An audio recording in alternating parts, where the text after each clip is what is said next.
In love ka ba sa isang tao at gustong gusto mo bang mapapasayo siya? Pues gawin mo ang spell na ito para mapapasayo na siya. Mamangha ka sa magiging resulta nito. Kailangan mo ng isang buhok at litrato ng taong gusto mo.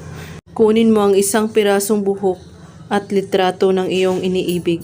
Ilagay ang buhok sa tabi ng litrato ng inyong minamahal at saka sabihin mo ito ng 7 beses. Akin ka mahal, lumapit ka sa akin. Ulit-ulitin ang pagbigkas ng 7 beses. Nang may kasamang buong pusong pagbigkas, magugulat ka lamang ang taong inyong minamahal ay lalapit sa iyo o tatawag ng ganun lamang kadali o kabilis. Huwag mong itong gamitin ng 2 beses sa parehong tao. Gawin ito ng Tuesday or Friday lamang kahit anong oras at araw. Itago lamang ang picture ng inyong minamahal at magugulat ka lamang sa magiging resulta nito. At kung may katanungan po kayo ay magko-comment lang po sa ibaba. Maraming salamat sa panonood. God bless us all.